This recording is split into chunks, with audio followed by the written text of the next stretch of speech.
Hi friends, ഏവർക്കും rubies കിച്ചന്റെ പുതിയ വീഡിയോയിലേക്ക് സ്വാഗതം. ട്രഡീഷണൽ സദ്യ വിഭവമായ പുളിശ്ശേരിയാണ് ഇന്ന് തയ്യാറാക്കാനായി പോകുന്നത്.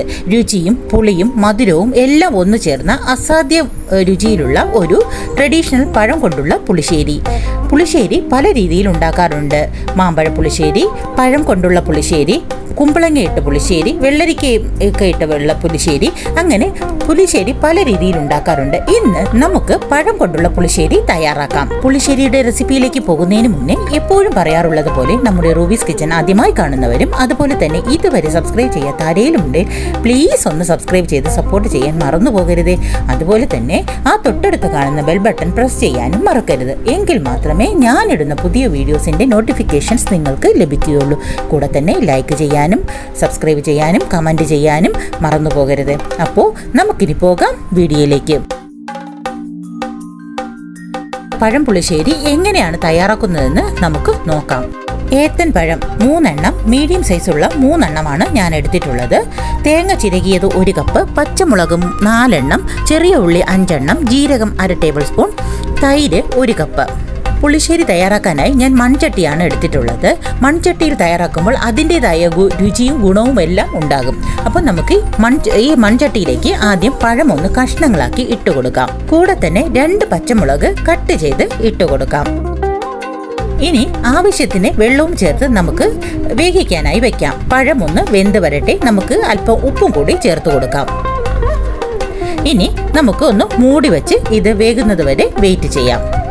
പഴം പുളിശ്ശേരിക്കായിട്ടുള്ള പഴം എടുക്കുമ്പോൾ എപ്പോഴും ശ്രദ്ധിക്കേണ്ട ഒരു കാര്യം, നല്ല പഴുത്ത് ഒലഞ്ഞ പഴവും പാടില്ല, അതുപോലെ തന്നെ പഴുക്കാത്ത പഴവും പാടില്ല. അതിന് രണ്ടിനും ഇടയിലുള്ള ഒരു പഴമാണ് എടുക്കേണ്ടത്. എന്നാൽ മാത്രമേ അതിൻ്റെ ഒരു ടെക്സ്ചറും രുചിയും എല്ലാം കിട്ടുകയുള്ളൂ. ഇതൊന്ന് വെന്ത് വരട്ടെ. നമുക്കപ്പോൾ അരപ്പ് തയ്യാറാക്കാം. അതിനായി ഒരു മിക്സിയുടെ ജാറിൽ 1/2 കപ്പ് നാളികേരം, പച്ചമുളക് 2 എണ്ണം കട്ട് ചെയ്തത്, ചെറിയ ഉള്ളി 3 എണ്ണം കട്ട് ചെയ്തത്, ജീരകം 1/4 ടീസ്പൂൺ, മഞ്ഞൾപ്പൊടി 1/4 ടീസ്പൂൺ. ഇനി ആവശ്യത്തിന് വെള്ളവും ചേർത്ത് ഫൈൻ പേസ്റ്റായി അരച്ചെടുത്തുകൊണ്ട് വരാം. ഇപ്പോൾ നമ്മുടെ പഴമെല്ലാം നന്നായിട്ട് വെന്ത് ഉടഞ്ഞു വന്നിട്ടുണ്ട്. ഇനി ഇതിലേക്ക് അരച്ചു കൊണ്ടുവന്നിരിക്കുന്ന ഈ അരപ്പിനെ ചേർത്ത് നന്നായിട്ട് ഇളക്കി കൊടുക്കാം.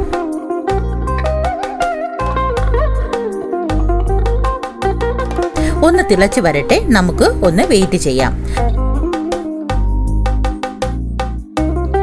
നന്നായി തിളച്ച് വരുന്നുണ്ട്. ഇനി ഇതിലേക്ക് തൈര് ഒന്ന് മിക്സിയിൽ അടിച്ചൊന്ന് ചേർത്ത് കൊടുക്കാം. കാരണം അടിച്ച് ചേർക്കുന്നതും അല്ലെങ്കിൽ കട്ട ഉണ്ടാവും, തൈരിന് നല്ല കട്ടി ഉണ്ടാകും. അത് ഒന്ന് ലൂസാക്കി എടുക്കാൻ വേണ്ടിയാണ് ഒന്ന് മിക്സിയിൽ അടിച്ചെടുക്കാൻ പറഞ്ഞത്. തൈര് ചേർക്കുമ്പോൾ തീ സിമ്മിൽ വേണം വെക്കേണ്ടത്. ഒന്ന് ചൂടായാൽ മതിയാകും, അല്ലാതെ തിളയ്ക്കാൻ പാടില്ല. തിളച്ച് കഴിഞ്ഞാൽ പുളിശ്ശേരിയുടെ ടേസ്റ്റ് തന്നെ അങ്ങ് മാറിപ്പോകും.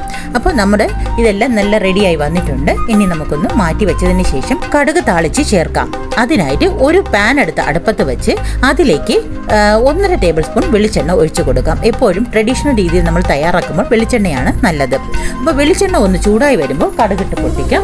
കടുകൊന്ന് പൊട്ടി വരുമ്പോൾ ഒരു 4-5 ചെറിയ ഉള്ളി എടുത്ത് അരിഞ്ഞതിന് ശേഷം അതിലേക്ക് ഇട്ട് കൊടുക്കാം.